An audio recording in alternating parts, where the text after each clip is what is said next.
Hybridisation किस तरह से एग्जिस्ट करती है। ठीक है, तो सबसे पहले आप ध्यान देंगे sir special term of hybridisation में मैंने सबसे पहले लिया बेटे BeCl2। जब वो गैस की मॉलिक्यूल में होता है तो आपको पता है कि गैस की फॉर्म में मॉलिक्यूल्स बहुत दूर दूर होते हैं। जब मॉलिक्यूल दूर दूर होंगे तो उनमें फोर्स ऑफ अट्रैक्शन क्या होगा, ना के बराबर होगा। तो जब मॉलिक्यूल दूर दूर है तो उनमें ये मोनोमर की फॉर्म में होता है बेटे, इस तरह से आप कह सकते हो किस फॉर्म में होता है ये, मोनोमर। मोनो का मतलब होता है एक, मर का मतलब होता है बेटे मॉलिक्यूल, एक मॉलिक्यूल। जब एक मॉलिक्यूल होगा तो उसको हम क्या बोलेंगे बेटे, मोनोमर। क्या बोलेंगे, मोनोमर। तो गैसेस में क्योंकि मॉलिक्यूल्स बहुत दूर दूर है तो सभी मॉलिक्यूल्स एक दूसरे से काफी दूर रहते हैं, तो वो आपस में कॉम्बाइन नहीं करते। जब वो आपस में कंबाइन नहीं करेंगे तो मॉलिक्यूल्स दूर दूर होंगे, दूर दूर होंगे तो शेप क्या होगी बच्चा, BeCl2 की सिंपल लीनियर। और यहाँ पर एंगल कितने का बनेगा बेटे, 180 डिग्री। हाइब्रिडाइजेशन कितनी हो जाएगी, सिंपल। क्लियर होगी मेरी बात, कोई डाउट तो नहीं है। नेक्स्ट अगर मैं बात करूँ बेटा BeCl2 की, हम एक बार लिक्विड स्टेट में और देख लेते हैं। BeCl2 अगर मैं लिक्विड में देखूँ, चल ध्यान से देखिएगा।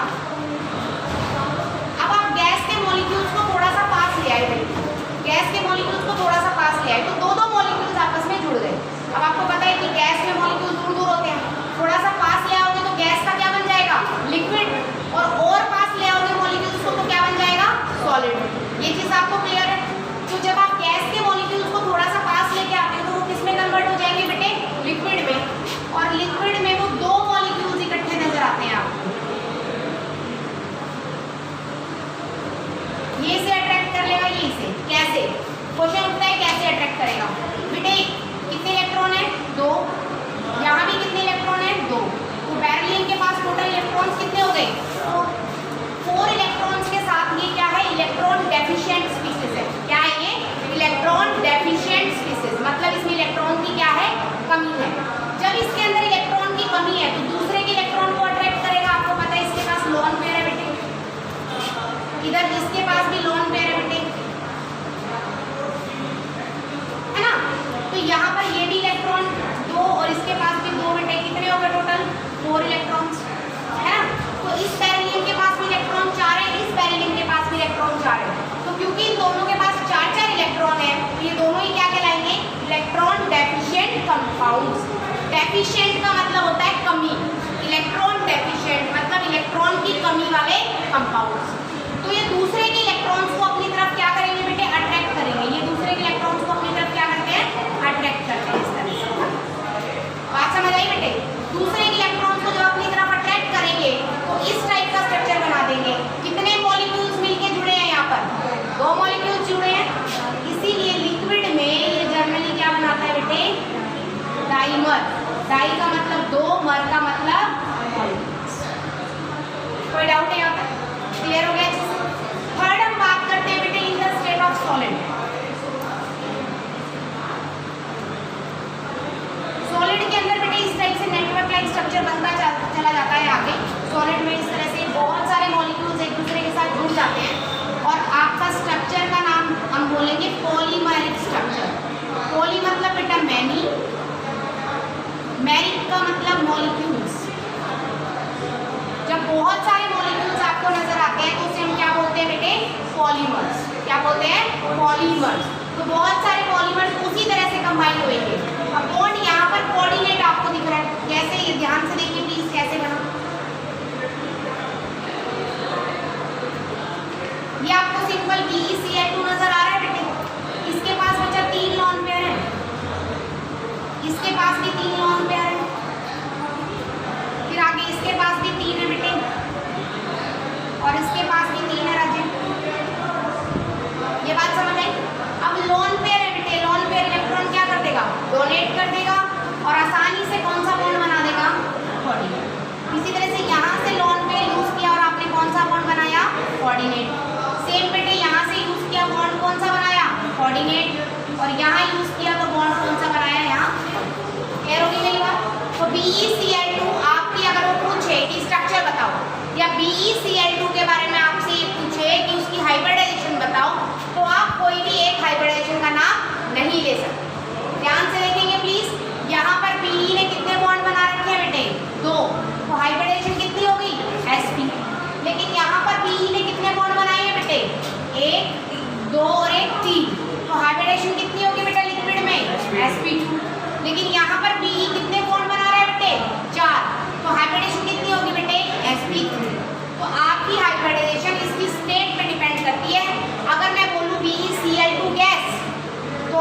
इसमें डाइमर बनाओगे और हाइब्रिडाइजेशन निकालोगे।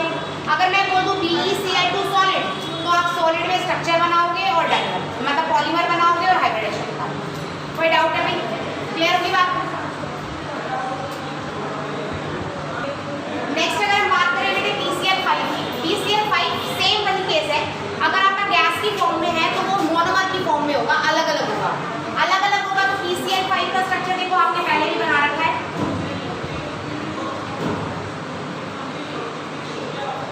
That is TBP, trigonal bye pyramidal.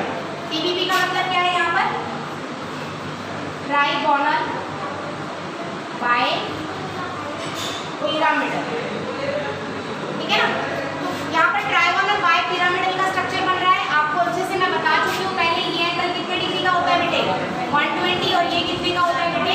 90, ठीक है? ये तो हम डिस्कस कर चुके हैं molecular form. Number of bond कितने हैं? स्टेरिक नंबर कितना नजर आ रहा है आपको?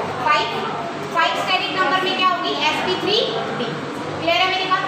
लेकिन अगर मैं बात करूँ सॉलिड की, मॉलिक्यूल्स को पास ले आए बेटे। Chlorine is an electronegative element, मतलब दूसरे के इलेक्ट्रॉन्स खींचने में बिलीव करता है। तो आप ध्यान से देखिए, जब सॉलिड की फॉर्म में मैं बात करूंगी तो मेरा PCl5 के दो मॉलिक्यूल एक दूसरे के पास आएंगे बेटे, आएंगे ना? जब वो एक दूसरे के पास आएंगे तो एक Cl दूसरा ले लेगा और बना देगा PCl6, ले लेगा तो बेटे नेगेटिव, और जिसने दिया है PCl4 उस पे एनी डाउट बेटे? क्लियर हुई मेरी बात? तो PCl6 और PCl4, अगर आपसे कोई ये पूछे क्या PCl सॉलिड या क्या PCl5 सॉलिड फॉर्म में भी आपका TBP में मिलता है, तो आप बोलेंगे नहीं। PCl5 सॉलिड ऑलवेज किस फॉर्म में मिलता है बेटे? Ionic form. किस फॉर्म में मिलता है? आयोनिक।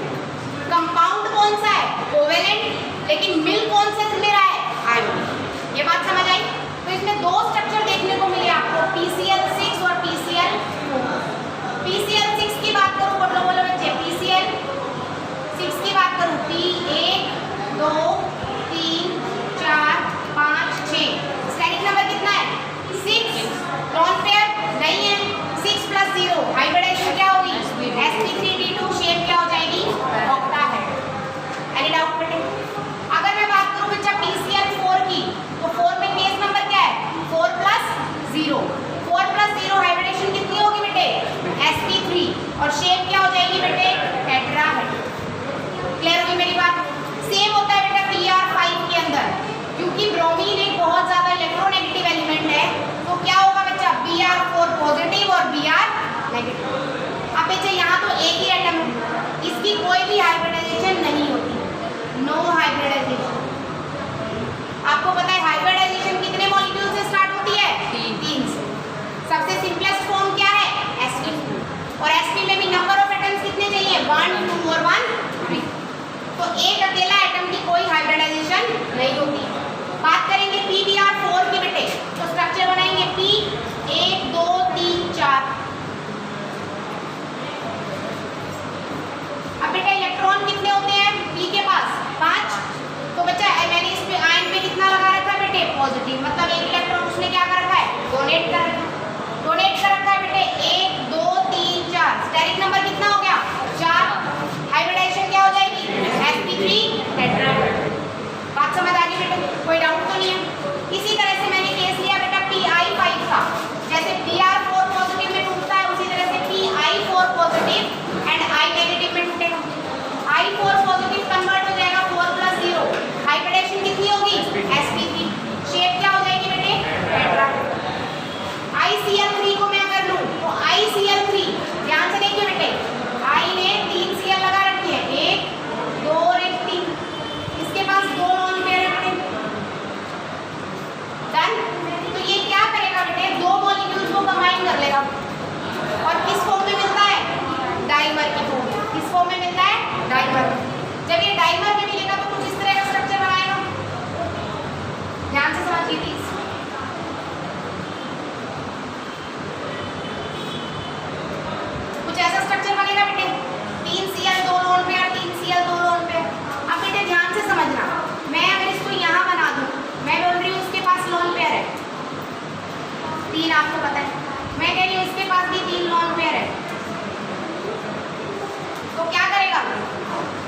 बताइए, बोलो फटाफट, कैसे बनेगा? ये ऐसे और ये कोऑर्डिनेट बॉन्ड बनाते हैं, क्योंकि सिंपल बॉन्ड बनेंगे तो आई के पास नंबर ऑफ इलेक्ट्रॉन क्या हो जाएंगे? ज्यादा, जो केस पॉसिबल नहीं है। तो आप सिंपल इस फॉर्म में स्ट्रक्चर बनाते हैं। बात समझ आई बेटे? I2Cl6 में डाउट है, क्लियर हो गया अच्छे से? उसके बाद में बात करूँ इसका वो सेंटर एटम। अब बेटा आपको सिर्फ ये देखना है, सेंटर एटम 2 है, यहाँ पर सेंटर एटम कितनी है बेटे? 2। कंफ्यूज नहीं होना है आपको, ये नहीं लगना चाहिए कि सेंटर एटम Cl है, ठीक है? Highly electronegative Cl, less electronegative iodine.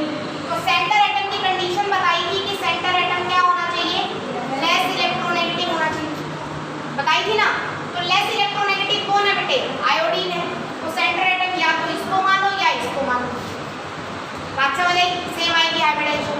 Bond कितने हैं? 1 2 3 4 4, 2 लोन पेयर, 4 + 2 कितने का केस हो गया? 6 का। 6 में शेप क्या होती है बेटे? 6 में ऑक्टाहेड्रल। 6 में क्या शेप होती है? ऑक्टाहेड्रल। तो ये कंपाउंड कैसा बनेगा बेटे? ऑक्टाहेड्रल। और hybridisation sp3d2 very good. I2Cl6 sp3d2 solid state में अभी भी आपने पढ़ लिया। अब बच्चा लिक्विड स्टेट में करोगे तो आयंस में टूट जाएगी, आयंस में टूटेगी, सेम बच्चा एक ले लेगा, 3 3 है ना, देखो ICl3 है तो एक Cl दूसरा ले लेगा। जैसे यहाँ पर हमने ब्रेकडाउन किया, काम किया था हाँ, जैसे ये Ti4 में करा था, इसी तरह से बेटे ICl5 का करा है ना हमने, I नेगेटिव निकाल दिया, Br5 में हमने Br नेगेटिव निकाला। इसी तरह से ICl3 में देखिए प्लीज, ये ब्रेक हो जाएगा बेटे ICl2, follow positive plus Cl negative, ठीक है? तो Cl नेगेटिव दूसरा ICl ले लेगा, ICl3 तो क्या बना देगा टोटल? ICl4 नेगेटिव और ICl2। बात समझ आई बेटे? Cl2 positive. अब ध्यान से देखिए शेप I, Cl कितने हैं बेटे? बोलो 2। यहाँ तक क्लियर हो गया? नंबर ऑफ इलेक्ट्रॉन्स कितने होते हैं? 7। 2 यूज हो गए, 1 और 1 2, बचे कितने? 5। पॉजिटिव है तो 1 डोनेट कर दिया, बचे कितने? 6। 4 या 6? 4 बचे। 4 मतलब लोन पेयर कितने हैं? 2। तो 2 लोन पेयर होंगे, तो 2 लोन पेयर और 2 बॉन्ड पेयर। शेप देखो क्या बन जाएगी? हाँ करेक्ट, बेंड शेप बनेगी, ICl Cl2। Very good. Shape कौन सी हो जाएगी? Bend shape. और हाइब्रिडाइजेशन वी शेप भी बोल सकते हैं, बिल्कुल करेक्ट। हाइब्रिडाइजेशन क्या होगी बेटे? 2 + 2 4 का केस sp, क्लियर होगी मेरी बात? बेंड एंगल वी शेप कोई भी हो सकती है। ICl4 में क्या होगा बेटे? इसका स्ट्रक्चर देख लो, I, ठीक है? 4 Cl तो पहले ही लगा दो। आयोडीन के पास इलेक्ट्रॉन कितने होते हैं बेटे? 7।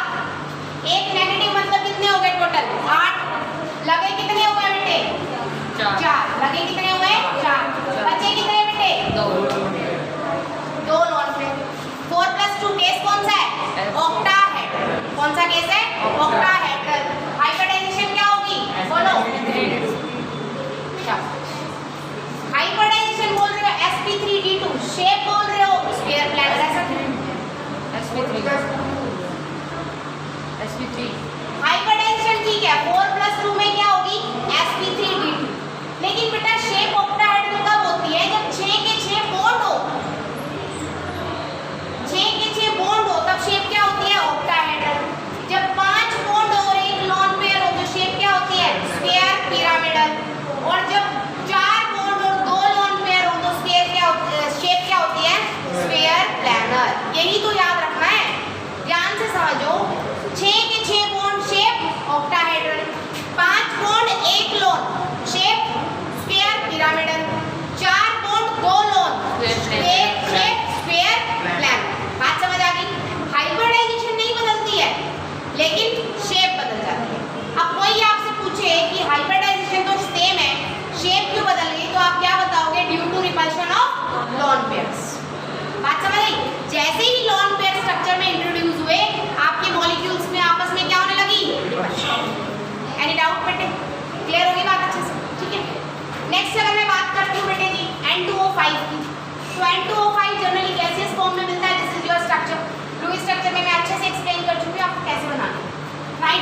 गए ना बेटे, साइड वालों को छोड़ के बाकी सारे क्या होते हैं, सेंटर एटम।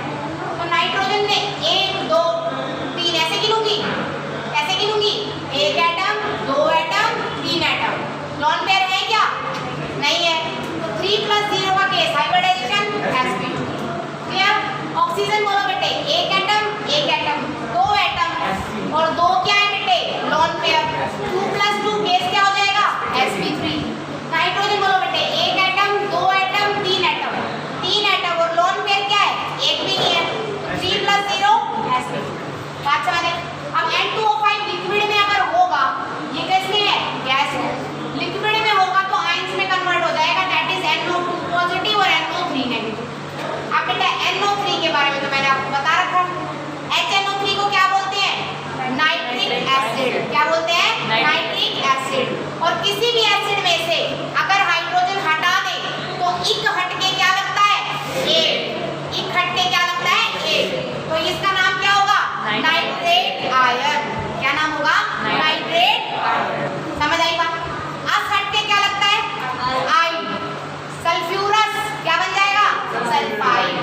बात समझ आई बेटे, कोई डाउट तो नहीं है। तो अगर आप इनकी शेप देखें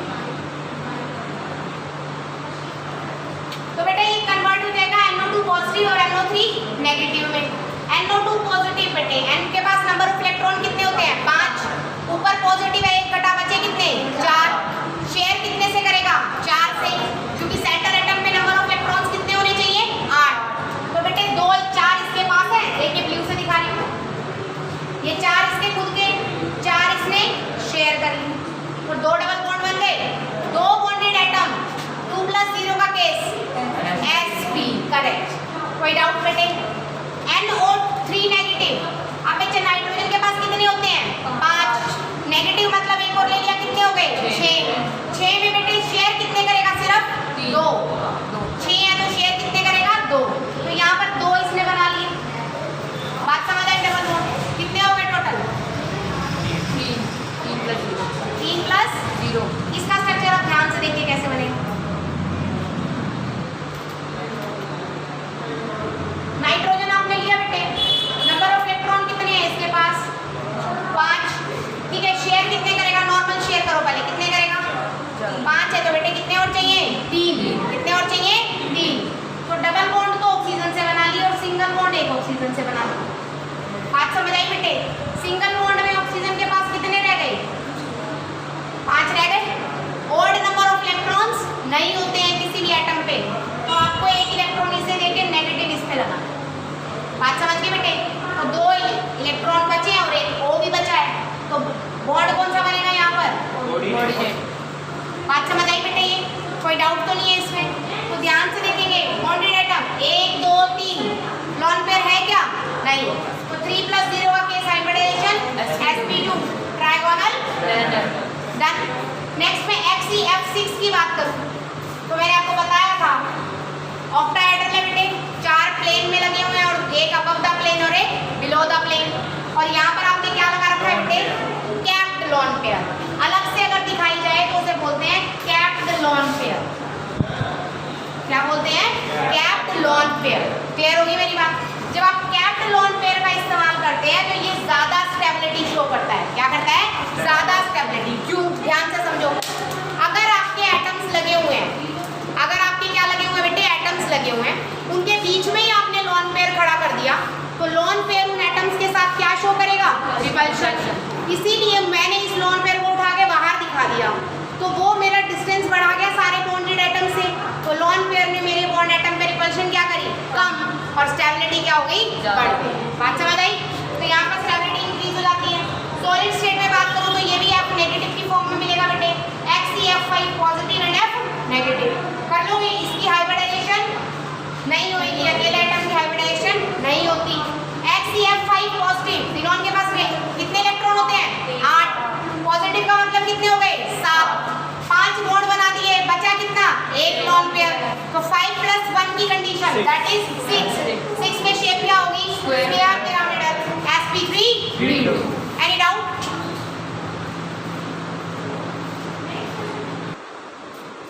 नेक्स्ट हम बात कर रहे हैं बेटे आयनिक कैरेक्टर इन कोवैलेंट कंपाउंड्स।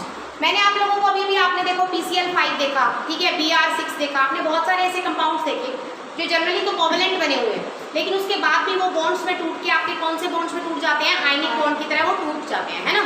तो इसका मतलब क्या हुआ कि जितने भी कोवेलेंट कंपाउंड होते हैं सब में तो हम नहीं कह सकते हैं, पर जनरली ज़्यादातर कोवेलेंट कंपाउंड्स के अंदर थोड़ा बहुत कौन सा कैरेक्टर होता है, आयनिक कैरेक्टर होता है। अगर किसी भी कंपाउंड में आयनिक कैरेक्टर थोड़ा बहुत भी होगा तो वो कंपाउंड आपका वाटर में ज़रूर डिजोल्व करेगा, क्योंकि आपने बचपन से पढ़ रखा है पोलर, दैट इज आयनिक, आपका जो वाटर है that is polar in nature. Polar का मतलब वाटर के ऊपर ऑलवेज आपको चार्ज मिलता है ना।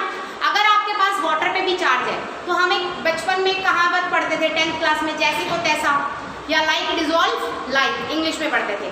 तो उसी को कंसेप्ट को हम यूज करेंगे सॉल्युबिलिटी के अंदर भी, कि अगर आपका कंपाउंड पोलर है दैट मीन्स उसमें पोल्स है, दैट मीन्स उसमें चार्जेस डेवलप हो गए हैं, तो अगर ऐसा कोई भी कंपाउंड आप लो जिसपे आपके चार्जेस बन सकते हो तो वो दोनों आपस में जरूर घुलेंगे, कम या ज़्यादा वो डिपेंड करता है पोलर कैरेक्टर पर, क्लियर है।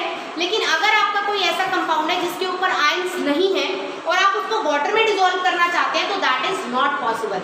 जैसे organic compound CH4 C2H5OH, C2H5OH की बात करें तो वाटर में डिजोल्व होता है due to hydrogen bonding, that is a different concept.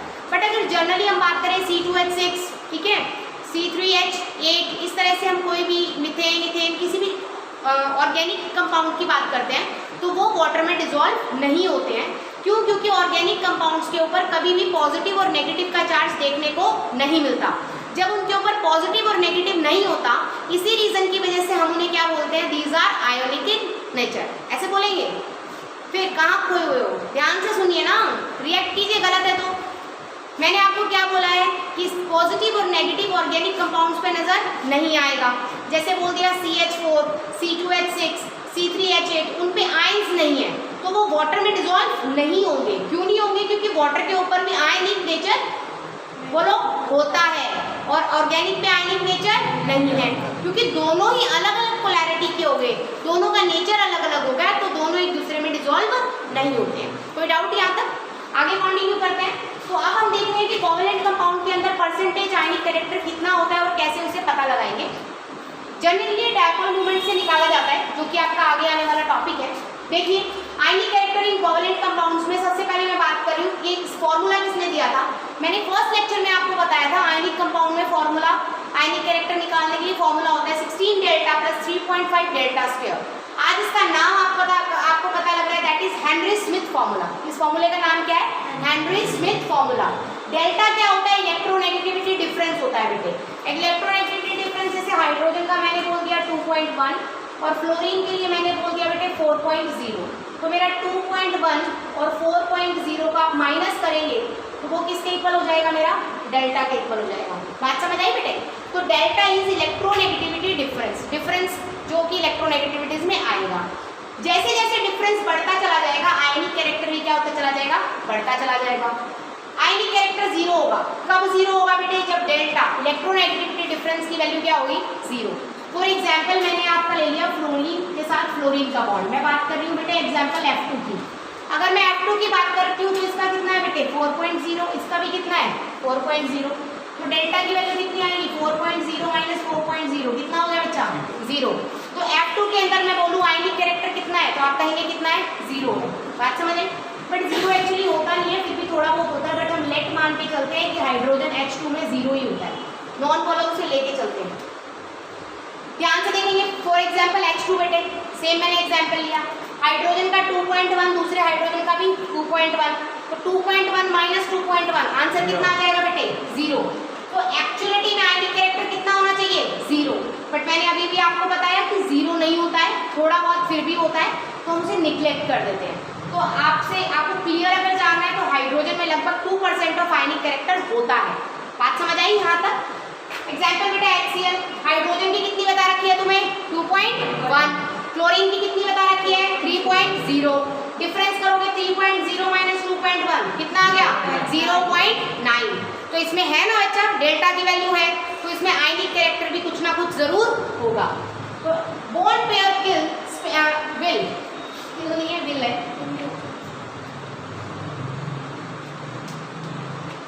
Bond pair will spend more time around atoms. इसका रीजन क्या है?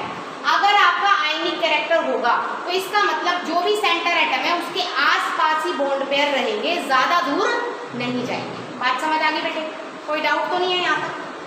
नेक्स्ट मैं बात करती हूँ बेटे हुआ क्या, ऐसा क्यों हुआ कि इसके अंदर आयनिक कैरेक्टर आया, ये नॉन पोलर हुआ, ऐसा क्यों? ध्यान से समझिए बेटे। जैसे हाइड्रोजन था, ये पॉजिटिव न्यूक्लियस और ये हाइड्रोजन का इलेक्ट्रॉन, इसी तरह से क्लोरीन का न्यूक्लियस और मैंने यहाँ पर इलेक्ट्रॉन बना दिए 7। डन बेटे। रिएक्शन में टेक पार्ट कितने करेंगे, यूज कितने होंगे क्लोरीन के? सिर्फ एक, है ना? तो मैंने यहाँ पर सिर्फ एक दिखा रखा है, ध्यान से समझिए। ये वाला इलेक्ट्रॉन बेटे इसका है और ये वाला इलेक्ट्रॉन इसका है। वही सेम कंसेप्ट जो आपको शुरू में कराया था।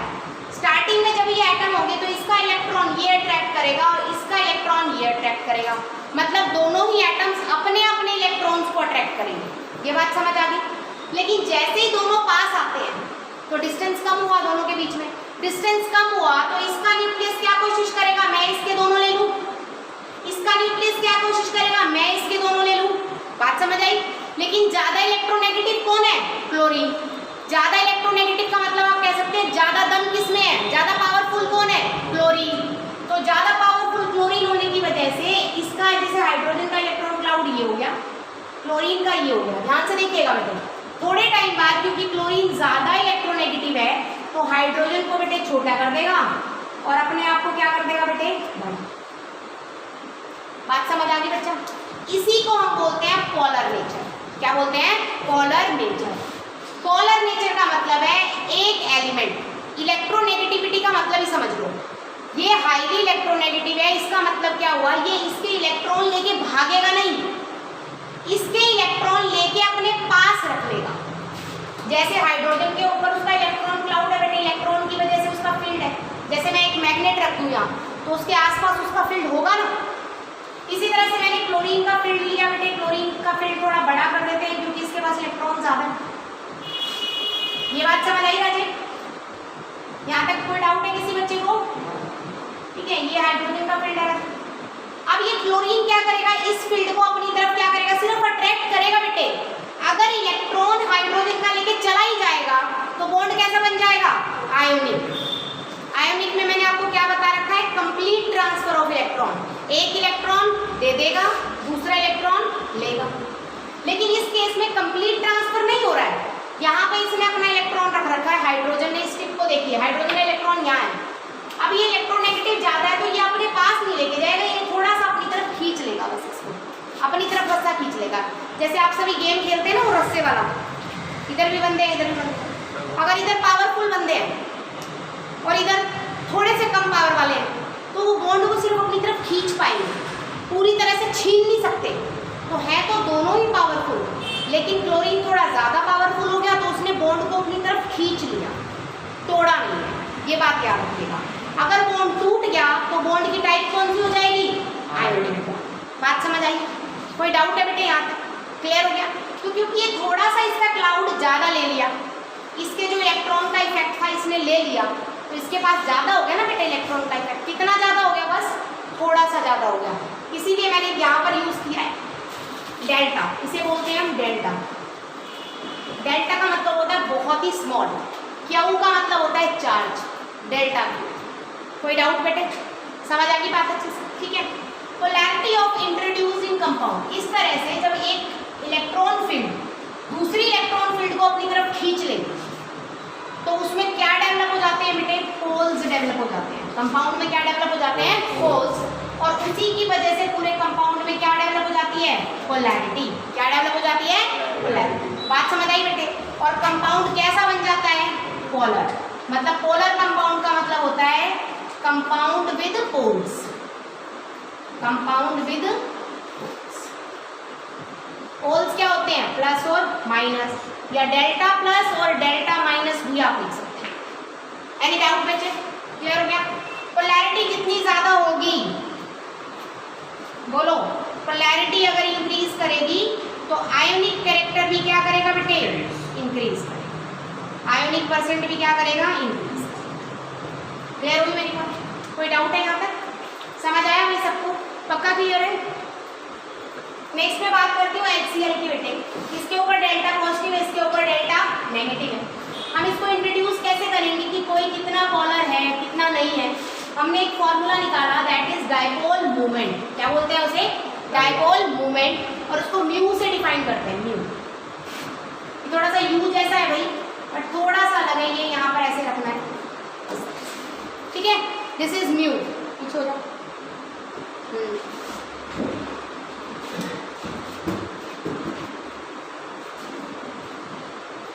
दिस इज डायपोल मोमेंट को हम म्यू से कैलकुलेट करें। उसका फॉर्मूला क्या है बेटे? Delta Q into D. Delta Q का मतलब क्या है बेटे? चार्ज। डेल्टा क्यू का मतलब क्या है? बात समझ आई बेटे? अब चार्ज क्या बता रखा है? 1.6 इंटू 10⁻⁻19 कॉलम बता रखा है आपको। ये तो बेटे कॉलम में है।